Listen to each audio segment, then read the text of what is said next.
বছর আগে এই জায়গাটা কেমন ছিল আর বর্তমানে কেমন হয়েছে। কিছু শিক্ষানুরাগী ব্যক্তি তারা উপলব্ধি করেছিলেন এই এলাকার সামগ্রিক উন্নয়ন যদি করতে হয় তাহলে শিক্ষার অগ্রগতি দরকার আর শিক্ষার জন্য বিদ্যালয়ের দরকার। সেই হিসাবে তারা এই বিদ্যালয়টা প্রতিষ্ঠা করেছিল এবং ক্রমে ক্রমে বিদ্যালয়টা 75 বছর অতিক্রম করে এই অবস্থায় দাঁড়িয়ে আছে। তো এইরকম জায়গায় আসবার জন্য কি দরকার হয়েছে, অনেক পরিশ্রম, অনেক ঘাত প্রতিঘাতের মধ্যে দিয়ে এইরকম একটা জায়গায় পৌঁছেছে। তো এটা কাদের সবার সহযোগিতা, অর্থাৎ স্কুলের যেরকম শিক্ষক শিক্ষিকা যেরকম বিদ্যালয়ের ভিতরে পঠন পাঠনের জায়গাটা পরিচালনা করে শিক্ষার মান উন্নয়নের জন্য এবং বিদ্যালয়টাকে সামগ্রিকভাবে ভালোভাবে পরিচালনা করবার জন্য যদি সমাজের আপামর জনসাধারণ যদি তাদের সহযোগিতা যদি না থাকে তাহলে কিন্তু বিদ্যালয়ের প্রতিষ্ঠানটা বৃদ্ধি হয় না।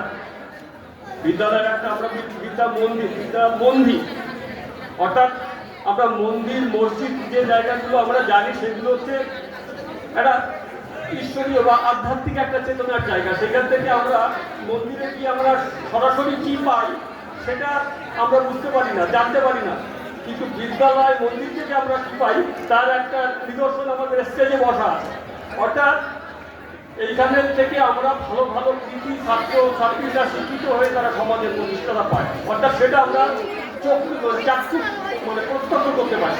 তো এর জন্য এই বিদ্যালয়টাকে যদি ভালোভাবে এগিয়ে নিয়ে যেতে হয়, বিদ্যালয়ের শিক্ষার মান যদি ভালোভাবে বাড়াতে হয়, আমাদের তাহলে শিশুরা যাতে ছেলেমেয়েরা যাতে ভালোভাবে পড়াশোনা করতে পারে তার জন্য শিক্ষক শিক্ষিকারা যেরকম তাদের কাজটা দায়িত্বটা পালন করবে, সঙ্গে সঙ্গে বিদ্যালয়কে পরিচালনা করবার ক্ষেত্রে ম্যানেজিং কমিটি তথা সমাজের একটা বিশেষ ভূমিকা থাকে।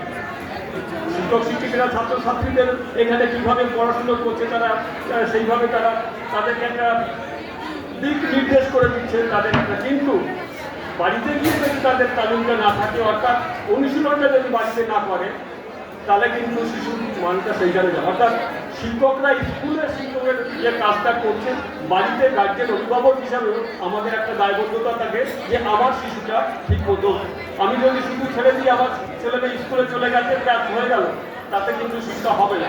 অর্থাৎ স্কুল থেকে যে জিনিসটাকে শিখে গেল বাড়িতে গিয়ে যে সেটা যদি অনুশীলন না করে সেই অনুশীলন করার জায়গাটা কিন্তু আমাদের গার্জেন অর্থাৎ বিশেষ করে মায়েরা এই কারণেই বলছি যে তারা সাধারণত বাড়িতেই তারা ছেলে মেয়েদের সঙ্গে তাদের কাজটা বেশি থাকে, কেন অধিকাংশই আমরা যারা বাড়িতে বাবারা থাকে আর তারা বাইরের কাজে কর্মে ব্যস্ত থাকে, কিন্তু অধিকাংশ মায়েরাই বাড়িতে থাকে এবং তাদের কাছেই বাচ্চারা বেশি সময় থাকে। অর্থাৎ তাদের দিকে লক্ষ্য রাখা। যাই হোক আর বক্তব্য রাখছি না, সবার কাছে একটা বিশেষ যে 75 বছর পূর্তি করে স্কুলটা যেখানে দাঁড়িয়ে আছে এই বিদ্যালয়টা আরও আস্তে আস্তে স্মৃতিটা হোক। আমার একটা ছোট্ট জায়গা, আমি আমার যতটুকু সামর্থ্য বা আমার যতটুকু এখতিয়ার থাকে এই বিদ্যালয়ের উন্নয়নের জন্য আমি সেটা করবার চেষ্টা করি। আমি এই স্কুলে প্রথমে এই যে 3 বার এসেছি, এর আগে 2 বার এসেছিলাম এই স্কুলে ইনস্পেকশন করতে। কি কারণে ইনস্পেকশন হচ্ছে এই স্কুলের হেডমাস্টার মশাই তো নেই, অ্যাসিস্ট্যান্ট হেডমাস্টার মশাইয়ের একটা পদ ছিল কিন্তু সেটা ভ্যাকান্ট ছিল। তো অ্যাসিস্ট্যান্ট হেডমাস্টার মশাইয়ের জন্য সেই পদটা জন্য ইন্সপেকশনের দরকার। আমি প্রথমবার এসেছিলাম, এসে আমার যে রিকোয়ারমেন্ট ছিল না, অর্থাৎ একটা অ্যাটেন্ডেন্স লাগে, না হলে হয় না। আমি মাস্টারকে বলে গেলাম এরপরে আমি আবার আসবো, আপনি ইনশিওর করুন এতক্ষণ পদ্ধতি আমার লাগবে। আমি আবার আসি, আবার সেই থেকে এসে রিপোর্টটা তৈরি করে এবং 2 মাসের